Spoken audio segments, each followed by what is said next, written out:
Hello friends, আমার নতুন ভিডিওতে আরও একবার আপনাদের সবাইকে স্বাগত। দেখো, আজকে অনেক দিন পর কিন্তু আবার ভিডিও করছি, কারণ মাম্মাম এতটাই ছোট যে ওকে নিয়ে বার হলেও সবসময় ভিডিও করা সম্ভব হচ্ছে না। তাই আজকে ওকে ওর বাবার কাছে রেখে আমি আর আমার মা যাচ্ছিলাম এই আমাদের পাশে একটা খুব সুন্দর কালী মন্দিরে। তো এই কালী মন্দিরটাতে আমি আগেও অনেকবার গেছি আর একটা ভিডিও পোস্ট করেছি, কিন্তু এই ভিডিওটা একটু অন্যরকম হবে, কারণ আজকে আমরা যাচ্ছি শিবরাত্রির পরের দিন। তো ওখানে একটা নতুন মন্দির করছে, সেটা হচ্ছে কেদারনাথ মন্দিরের মতন করে। তো ভাবলাম যে যখন আমরা আগের বার গেছিলাম তখন কিন্তু মন্দিরটা তখনও কমপ্লিট হয়নি, মানে অর্ধেকটা হয়েছিল আর অর্ধেকটা হয়নি। আর বাড়ি থেকে আমরা খবর পেয়েছিলাম যে এই শিবরাত্রিতে মন্দিরটা উদ্বোধন হচ্ছে। তো শিবরাত্রির দিন যাওয়া হয়নি, তো ভাবলাম আজকেই একটু ঘুরে আসি, তাই আজকে বিকেলবেলায় বার হয়ে গেছি। তো আমাদের কোয়ার্টার থেকে মন্দিরটা মাত্র 1 থেকে 1.5 কিলোমিটার দূরে, তো তার জন্য হেঁটেই কিন্তু আসা যায়। তাই খানিকটা হেঁটে আসার পর এই দেখো একটু রেস্ট নেওয়ার জন্য এখানে বসে গেলাম। আর এই যে এই দিকটাতে আমরা যাব, তো সামনেই দেখা যাচ্ছে মন্দিরটা। তো এখান থেকে কিন্তু আর খুব বেশি দূরেই না। দুর্গাপুরে কিন্তু প্রচুর মন্দির আছে, আর তার জন্য কিন্তু আমার খুব ভালো লাগে, কারণ আমাদের গ্রামের বাড়িতে যদি এরকম মন্দিরে যেতে হয় তাহলে কিন্তু রীতিমতো অনেকটা পথ গিয়ে তারপরে এরকম মন্দির আছে। তো তার জন্য এখানে যেহেতু আমাদের কোয়ার্টারের আশেপাশে মন্দিরগুলো আছে, তো আমরা কিন্তু প্রায়ই ঘুরে যাই। খুব ভালোও লাগে বিকেলবেলার সময়টা এরকম মন্দিরে ঘুরে বেড়ালে, মনটাও খুব ভালো লাগে। তো তার জন্য দেখো আজকেও চলে আসলাম। আর মন্দিরগুলোতে কিন্তু ছোটোখাটো অনুষ্ঠান লেগেই থাকে। মামামকে নিয়েও আসি, কিন্তু ওকে নিয়ে আসলে কি হয়, তখন আর ভিডিও করা যায় না। তো আজকে যেহেতু আমি আর মা ছিলাম, তাই ভিডিও বানালাম। আর এখানে দেখুন ডান হাতে কত সুন্দর খেলার মাঠ। এখানে যেমন মন্দির তেমনই মাঠ। আর প্রত্যেক দিন বিকালটা হলেই মাঠে বাচ্চারা খেলতে চলে আসে। বিকালটা হলেই বাচ্চারা ফুটবল, ভলিবল, ক্রিকেট এই সমস্ত কোচিং করাতে এখানে চলে আসে। তো দেখো কত সুন্দর মাঠটা। তো কথা বলতে বলতে আমরা কিন্তু অনেকটাই এগিয়ে এসেছি। আর এই যে রাস্তার দুই ধারে বড় বড় গাছগুলো দেখছেন, এগুলো কিন্তু বহু পুরানো গাছ, কারণ এখানে গাছগুলো কাটতে গেলে কিন্তু পারমিশন লাগে। যেমন আমাদের কোয়ার্টারেও কিন্তু খুব বড় বড় দুটো গাছ আছে, একটা নিম গাছ আর একটা বেল গাছ, কিন্তু সেই দুটোও আমরা কাটাতে পারি না, কারণ পারমিশন ছাড়া এই সমস্ত গাছ মোটেই কাটতে দেয় না। আর তার জন্যই দেখো এই গাছগুলো এই জায়গার ঐতিহ্য বহন করার দায়িত্ব সম্পূর্ণটাই নিজের কাঁধে তুলে নিয়েছে। চারিপাশটা কত সুন্দর লাগছে দেখতে।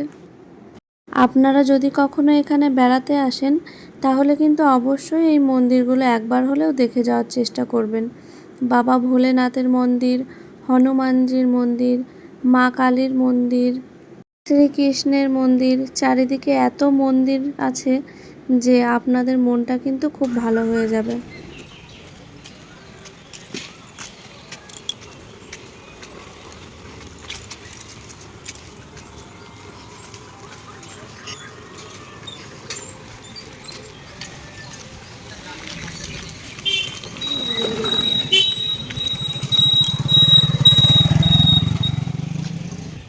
ওরে বাবা, দেখো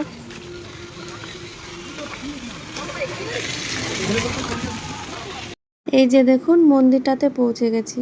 বলছিলাম না যে শিবরাত্রিতে এখানে খুব বড় অনুষ্ঠান হয়েছে আর প্রথম উদ্বোধন করা হলো। তো তার জন্য এখনও প্যান্ডেলের বাঁশ খোলা হয়নি। আর এই যে কালী মন্দিরটা দেখছেন, এটা কিন্তু আগে থেকেই ছিল। আর বাঁ দিকের একটা কেদারনাথ মন্দির, সেটা নতুনভাবে উদ্বোধন করা হয়েছে।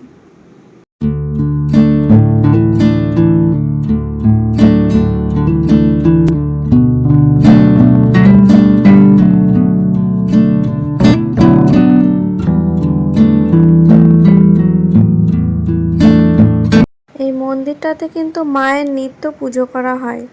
আর এই যে মন্দিরটার গায়ে সমস্ত রকম মায়ের যে সমস্ত রূপে আবির্ভূত হয়েছেন, সমস্ত রূপই নকশা করে এই মন্দিরটার গায়ে আঁকা আছে। তো দেখো কত সুন্দর লাগছে দেখতে। পাশটাতে অনেকটা বড় করে ফুলের বাগান আছে। আর এই যে মায়ের মূর্তিগুলো, মা চণ্ডী, মা তারা, মা ভৈরবী, সমস্ত রকম মূর্তিগুলোই কিন্তু নকশা করা আছে।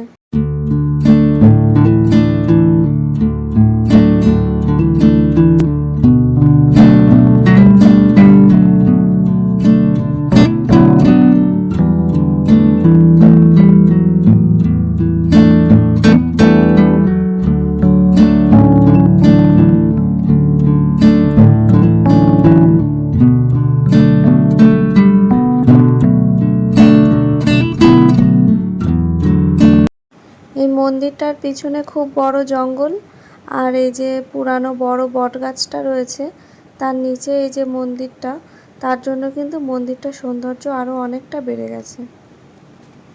সচরাচর কিন্তু মন্দিরটায় এত লোকজন থাকে না, তো যেহেতু কালকে পুজো ছিল তার জন্য কিন্তু সবাই এসেছে আমাদের মতো।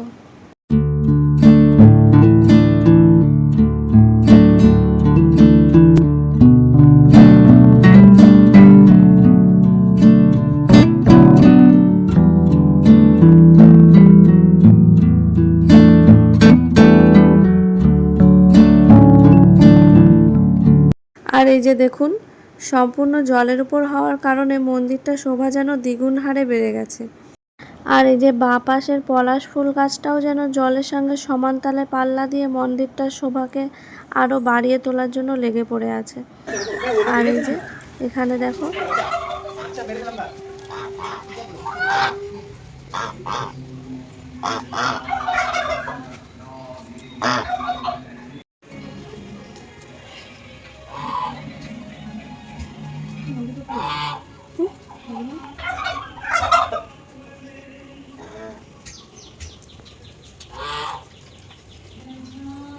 এগুলো মুরগি।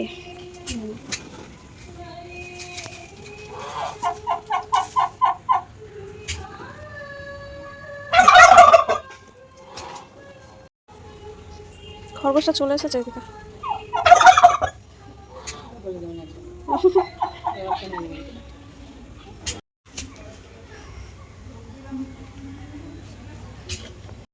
এই যে মন্দিরটার পাশ দিয়ে মন্দিরটার ভেতরে যাওয়ার রাস্তা, আর যে নিচে জলগুলো রয়েছে এখানে কিন্তু ছোট ছোট প্রচুর মাছ ছাড়া আছে। তো যেহেতু এখনও ছোট, তো ভিডিওতে সেইভাবে মাছগুলো আসছিল না, তবে প্রচুর মাছ কিন্তু এখানে ছাড়া আছে। আর এই যে দেয়ালে দেখো কত সুন্দরভাবে বিভিন্ন দেবদেবীর মূর্তিগুলো নকশা করে খোদাই করা আছে, তো খুবই সুন্দর লাগছিল কিন্তু। আর এই যে বাবা ভোলেনাথ।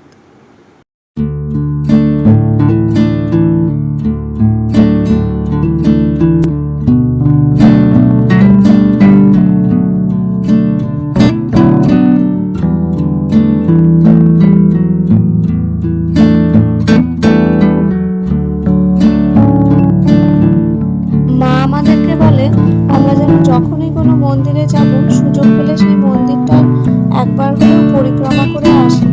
তো তার জন্য দুজনা মিলে সম্পূর্ণ মন্দিরটার একবার পরিক্রমা করে নিয়ে এখনই বাড়ির দিকে ফিরে যাচ্ছি।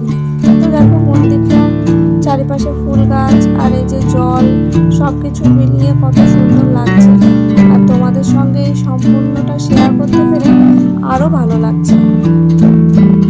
কালী মন্দিরের নিত্য পুজো কিন্তু এখন শুরু হয়ে গেছে, তাই আমরা এখানে কিছুক্ষণ থেকে এখান থেকে সোজা বাড়ি চলে যাব, কারণ মাম্মা মোর পাপার সঙ্গে অনেকক্ষণ একা একা আছে। তো তার জন্য তোমাদের সাথে এখানেই শেষ করলাম ভিডিওটা। দেখা হবে নতুন কোনো ভিডিওতে। তো আজকের মতো টাটা বন্ধুরা।